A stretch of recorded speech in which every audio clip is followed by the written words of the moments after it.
oras, puyat para sa ating sambayanang Pilipino.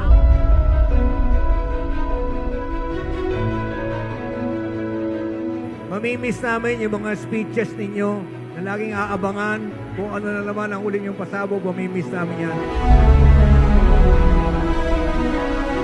Yung mga solid supporters ni President Duterte gustong magpasalamat sa kanya. Ang ending, ang ating mahal na Pangulo, siya po ang gustong magpasalamat sa mga taong bayan na hindi siya iniwan. Tuloy-tuloy ang suporta. Hindi ka Kaya namin para sa iniwan. inyo po ito.